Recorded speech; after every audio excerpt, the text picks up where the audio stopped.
So first off, thanks everyone for attending the session today. We're going to try to do a Q&A at the end of it. So if you have any questions, please drop them into the Q&A little widget at the bottom, and we'll try to get to it at the end. Again, I'm Jason Yim, CEO of Trigger, the mixed reality agency.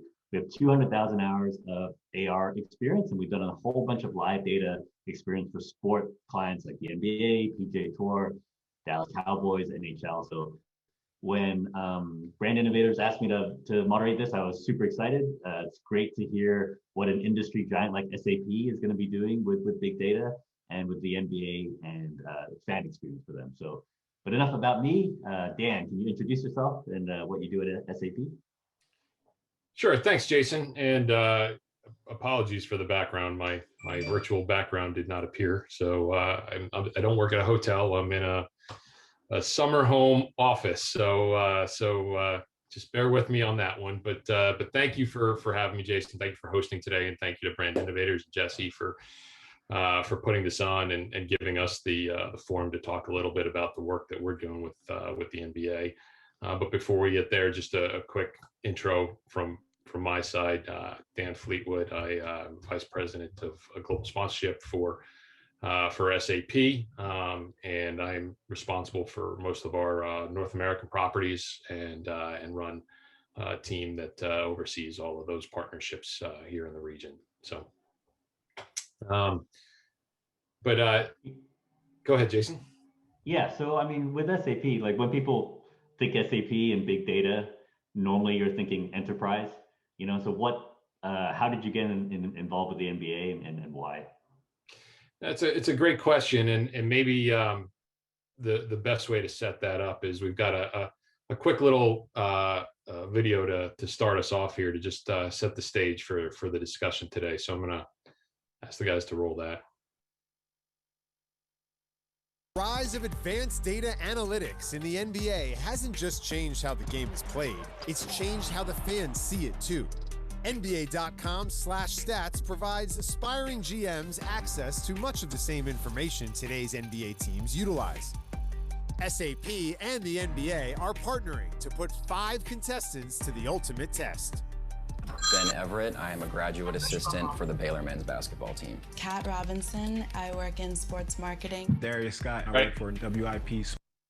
So I think that gives you a little bit of a snippet, and also maybe ran a little long, got a little preview of where we're going with this. But really, we've been working with the NBA since 2012, and it started out as kind of an opportunity for us to utilize, and the NBA was one of the first partners that we did this with, is utilize leagues and teams and sponsorship partners as storytelling platforms to demonstrate the power of what our technology could bring. So when we started on this journey and sat down with the NBA, we tried to get an understanding of some of what their challenges were and things that they were trying to address. And so one of the things that really kind of rose to the top very quickly was the amazing rich history that they have and the statistics that are behind all of that and drive all that. So we sat down with them and worked on the digitization and then the access to all that information. And so that was kind of the genesis of the partnership. And it was something, that's still around today, NBA.com/stats. And for us, the reason why it was such an amazing opportunity was at the time, it was really when we were starting to push hard on the HANA database. It was a new in-memory database that we were just rolling out. And like I said, at the time, that was 8-9 years ago. So obviously that's an eternity in technology. But it allowed us to kind of show the power of the platform and how quickly you could run queries and how quickly you could kind of bring data from 25 years ago and compare it to a player who's played today. And so it really allowed us to kind of show the power of that technology. And so that's really kind of the start of that partnership. And it's super interesting that it started on the fan engagement side, right? Like it was right off the bat, the initial idea was all this massive data, but targeted towards the fans, and it wasn't like a team facing solution.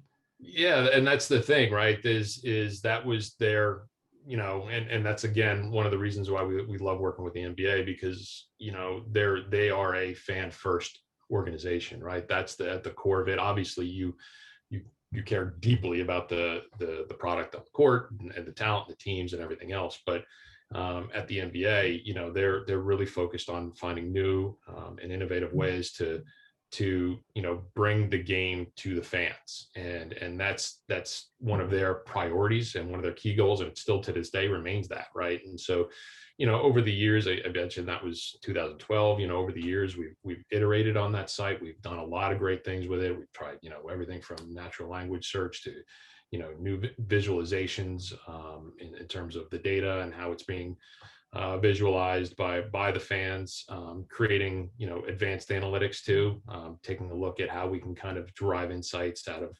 combining things that in the past you just you looked at field goal percentage and 3-point percentage and time on the court, and and that was about it, right? But really kind of looking at the entire and essentially every action that takes place on a court, and combining some of those things that really kind of help us, show the power of what analytics can do, if you know what you're looking for. So right, and I'm sure like the audience consumption has kind of evolved over time, but what is there something like latest and greatest that you can talk about? Yeah, well, I mean, I think what we're gonna kind of steer toward today, and what we want to try to focus on is really kind of the engagement and how we start to tell that story, right? And so for us, it just like the technology, right? And what we're doing with the right now we're in the process of migrating them to our latest cloud platform with our partners at Azure and Microsoft Azure, and so that's going to kind of bring them into and provide them with a lot of features that we are excited about, and we'll start to tell a little bit more about that in the coming months. But for us on the marketing side, right, it's been about how do we kind of continually tell this story and talk about it in fun and engaging ways. And so, we've done everything from on-site activation to, chalk talks around the globe, activating at the China games and the international series, and bringing this message around the world. I mean, that's one of the greatest things about the partnering with the NBA as well. It's just, you're tapping into a billion plus fans globally. And obviously we're a global brand with a presence and, around the world. And so for us, it's really about how do we continue to kind of demonstrate and show the power of what we're doing with the NBA. And so I think, a couple of years ago, we sat down with our agency partners and at Momentum and said, how do we do this in a new and interesting and fun way? And so I think I've got another video to show you here that gives you just a little bit of a sneak peek into what we came up with.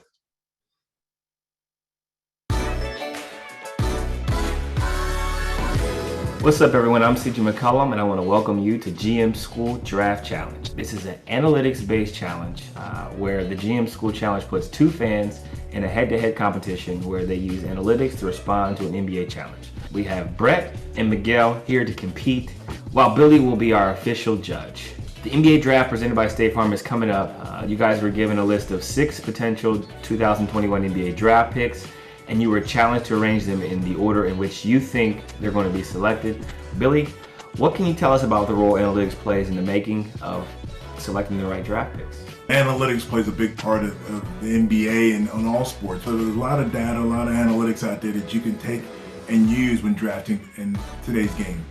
Well, there you have it. Go to the website at nbpa.com/GM School Challenge. You can give your picks and see how you fare against other NBA fans.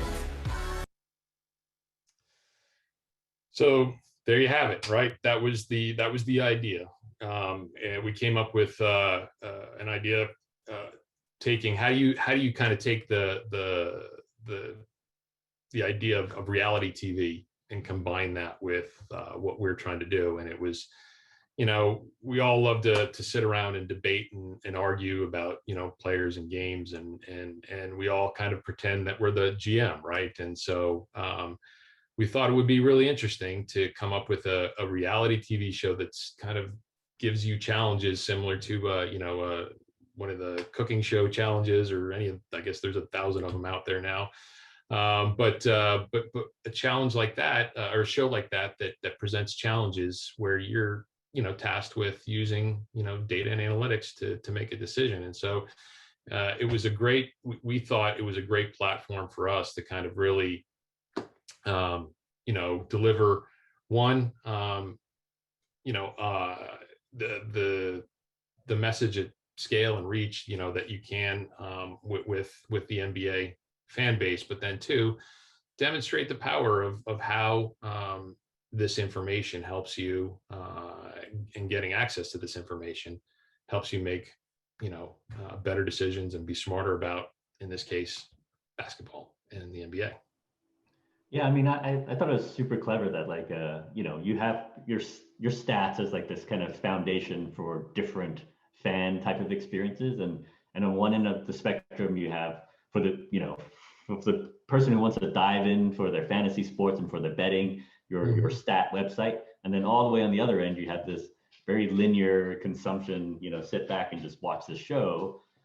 Did you actually see people kind of migrating in either direction? Well, yeah, I think, on both sides, right? When we started this show, or when we first aired the show back in 2019, the consumption of the show itself was far beyond what we thought it would be, right? And so it's funny because the story behind that is the original idea was we were going to create, some 5-minute segments, short form content that we would, use on digital channels and push and so we, that was the idea we went into the shoot with, right? We sat down and then we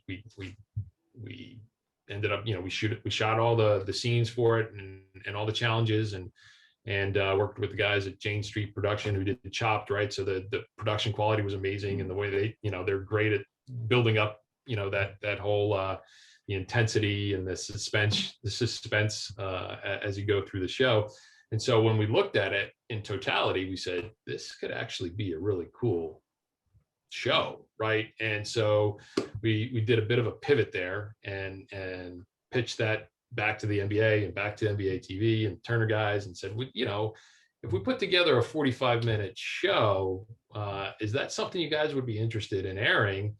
And, through a number of conversations, we ended up going that way and going that route. And I think the consumption of that show, both on the broadcast and then I think it's still available on NBA YouTube channel.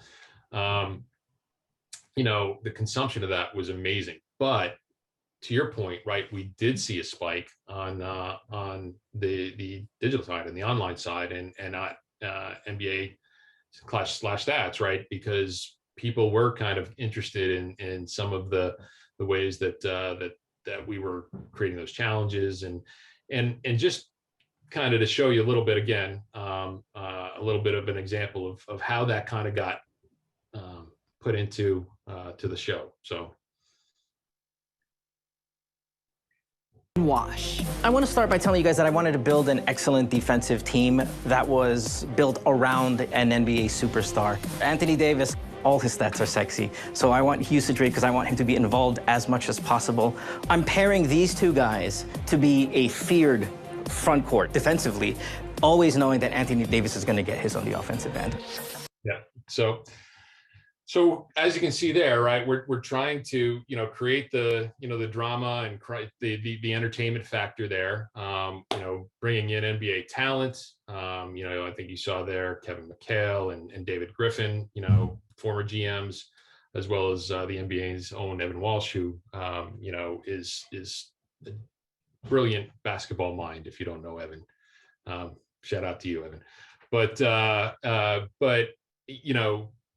bringing them together, giving them the ability to kind of give feedback to these folks, it created kind of that, the entertainment value that we were looking for. But at the same time, it's all of these, stats and database focused, or data focused challenges that really allowed us to kind of integrate SAP into the storyline without it seeming out of place.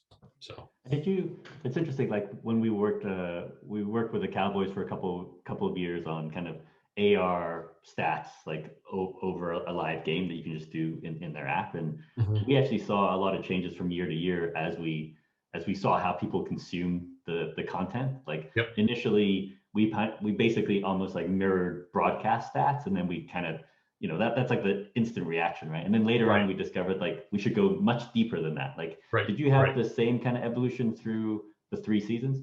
Yeah, so I think that was why I say, we had started out on season 1 intending to do one thing. It pivoted to another, and then the second season, what we said was, hey, how do we make it a little bit more, basketball focused, but how do we create some other challenges that give you, it's not just, crunch numbers, right? And it's a bunch of quant guys up there, right? But how do you give the other parts of it too, right? And so you can see through the next quick example how we started to evolve that in season 2. So we roll season 2 video, maybe not.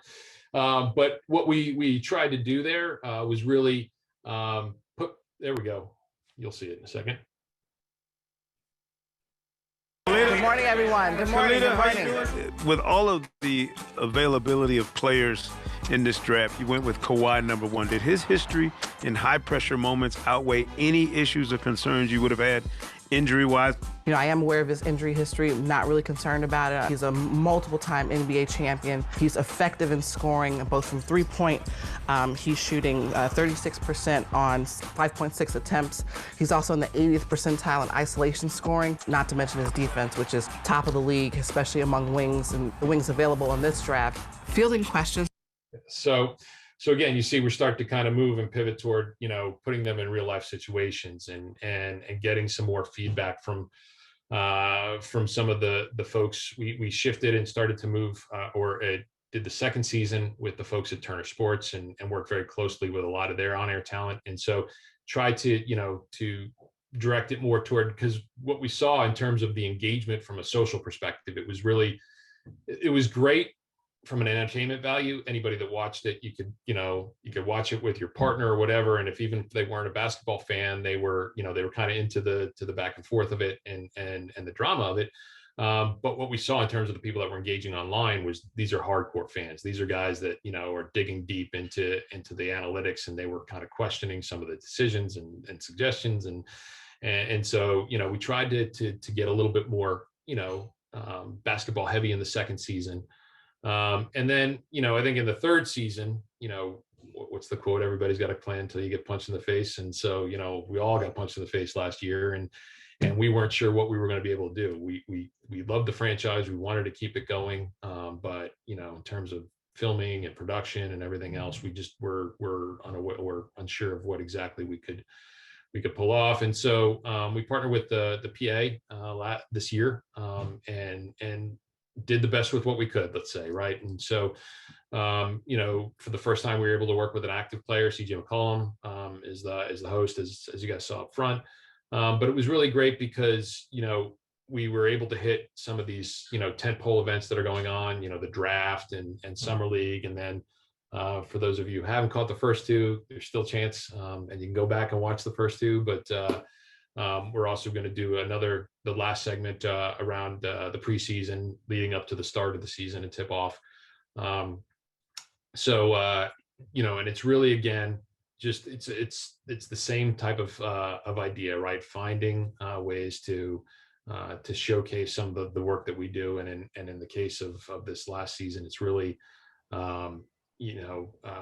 we took some opportunity to look at the advanced analytics and how those kind of are coming into the game, and how you look at that with players that, again, whether they're, whether it's around the draft or whether it's around, the summer league, which are players that don't have a whole lot of history behind them. Like, how do we start to look at those and evaluate those? So it's been a great, evolution of, from season 1 to now. We hope to go back to the long form content next year, when we can plan a little bit better, but for now it's been an amazing opportunity for us, an amazing platform for us to really tell our story around the NBA and the analytics platform. Great. And do you see yourselves doing more of this, other sports, or extending this content longer than a single episode? Like, yeah, well, and that's that's a great point. Is one of the things I failed to mention in season 2 is when we sat down with the Turner guys, they said we think we can stretch this out for a few weeks, right? And so we did, 3 weeks, and it was kind of like a little bit of a mini series, if you will, over the course of 3 weeks, and so it was that kind of kept people engaged leading up to I believe that was the draft last year, right around the season start, I believe, last year. And so it's one of those things that, yeah, I think we're going to continue to evolve this. We see legs with it in a lot of different places, given our audience and given the subject matter, whether it's other partners or leagues or teams. We have gotten a lot of people who kind of have raised their hand and said, that's really interesting, I like what you're doing there. Is how do we maybe try to do something like that on our side? So not only has it been great for us, from a storytelling platform and an engagement with the NBA, but other partners are taking notice too. Gotcha. We only have a couple of minutes left. That went pretty fast. I do have a question from Alice Brooks. She asks, besides the NBA, will SAP work with other professional leagues and other sports? Yes, we do. We do, we will, for many years. But I think each one is focused on different business challenges for us, and just like every customer that we have has different business challenges. And in some ways there are some similarities in the way that we work with these partners. But yeah, we work with partners across North America, across Germany and UK and EMEA and around the world. So but yeah, absolutely, for sure. And then just a quick question on my side too, like on with the NBA, is SAP, are you guys also capturing the data, or all the individual teams are capturing data and then you guys are processing, like how? Yeah, so right now the way it works is it's near real, or excuse me, it's and I could be wrong on this, so you may catch me, but it used to be. I don't think it's real time yet. I know that's one of the things that we're looking at, or maybe we've already addressed it, but it used to be, let's say that, nightly basis after every game. We've taken the data that's captured at each of the arenas around the league, and that's fed into HANA, and then we have that available. So the next day it is available for everybody to take a look at. Yeah, I mean, thanks so much, definitely, for your time. I mean, it's super insightful, such a great example, and again, like, loved how it kind of showcased how easy it is for a fan to consume, super high like heavy data as well. So thank you, Dan. Yeah, and thank you, Jason and Jesse. Appreciate it. I'd be remiss though if I didn't say a quick word of thanks to our partners at Momentum who helped us create this, to our partners at the NBA who helped us put this in place. So Lauren, Sam, and blanking. Anyway, and then obviously my own team, Dave, Bryson, and Jess. Thank you for all the hard work on this. So awesome. Well, thank you so much, guys. It was great to hear that. I'm a huge